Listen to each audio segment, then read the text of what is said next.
Hello everyone. आज के इस वीडियो में हम लोग बात करने वाले हैं अपने क्लास 11th के सबसे इम्पोर्टेंट टॉपिक यानी कि मूल कॉन्सेप्ट के बारे में।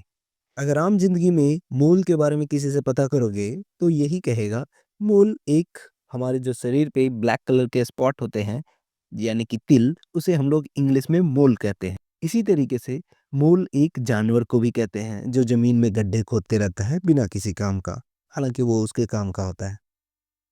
लेकिन केमिस्ट्री के पॉइंट ऑफ व्यू से मैं बात करूँ तो केमिस्ट्री में मूल का अपना ही अलग ही महत्व है। जैसे कि हम सबसे पहले बहुत ही सिंपल वे में समझेंगे मूल के बारे में, फिर डेफिनेशन की बात करेंगे। जैसे कि हम किसी भी दुकान पे बाहर जाते हैं, अगर हमें केले खरीदने हैं तो हम कहते हैं कि 1 डज़न केला दे दीजिए। उसी तरीके से अगर हमें चावल खरीदना है तो हम कहते हैं 1 केजी चावल दे दीजिए। यहाँ पे चावल जो है क्वांटिटी था और जो हमारे पास 1 केजी है वो यूनिट है। इतना ही यूनिट हमें चाहिए या फिर इतने चाहिए। जैसे कि बनाना को हम केजी के अनुसार क्यों नहीं लिए? क्योंकि वो गिनने की वस्तु है, उसे हम लोग गिना जा सकता है, इसलिए हमने डज़न के अनुसार लिया। इसी तरीके से चावल गिन नहीं सकते, 1 केजी में बहुत छोटे-छोटे होने की वजह से बहुत सारे होते हैं, तो उसे हम लोग केजी के अनुसार एक फिक्स क्वांटिटी रख देते हैं। ठीक है? तो उस तरीके से हम मेज़र करके ले आते हैं। इसी तरीके से केमिस्ट्री में यदि बात की जाए तो कोई बहुत ज़्यादा यूनिट नहीं था, छोटे-छोटे चीज़ों के लिए। बड़े-बड़े चीज़ों के लिए तो हम बहुत सारी चीज़ यूज़ करते हैं, पर बहुत ही छोटे पार्टिकल्स के लिए यूनिट नहीं था।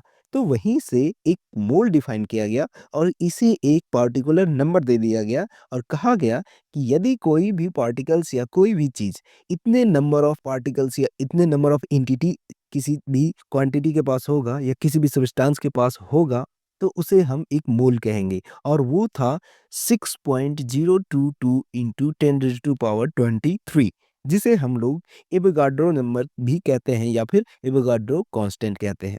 इसे मेनली एवोगाड्रो नंबर को Na से रिप्रेजेंट किया जाता है। तो समझ में आया ये मूल क्या है? मूल अमाउंट ऑफ सब्सटेंस को रिप्रेजेंट करता है या फिर हम कह सकते हैं मूल क्या है? यूनिट है, यानी ऐसा यूनिट है अमाउंट ऑफ सब्सटेंस का। आई होप कि आपको ये सिंपल भाषा में समझ में आया होगा। जैसे हम डज़न इस्तेमाल करते हैं, जैसे हम केजी इस्तेमाल करते हैं, इसी तरीके से केमिस्ट्री में छोटे-छोटे पार्टिकल को रिप्रेजेंट करने के लिए हम मूल का इस्तेमाल करते हैं।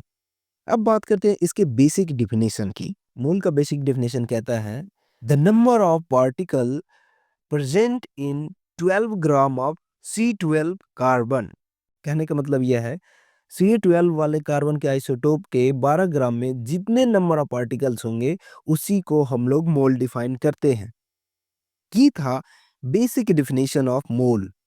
अब हम आगे की बात करते हैं। मोल के हमने डिफाइन तो कर दिया, अब इसके कई तरीके के फॉर्मूलेज़ हैं, कई तरीके के कॉन्सेप्ट्स हैं। तो एक बात हमेशा याद रखना पड़ेगा कि यदि आप 1 mole is equal to 6.022 into 10 to the power 23 लिख रहे हैं, तो एंटिटी भी मेंशन करना होगा। यानी कि 1 मोल लिखकर आप ऐसे खाली नहीं कर सकते। आपको लिखना होगा 1 मोल एटम, 1 मोल मॉलिक्यूल्स, तब उसके साथ 6.022 into 10 to the power 23 atom और मॉलिक्यूल्स, कुछ भी लगाना ही होगा।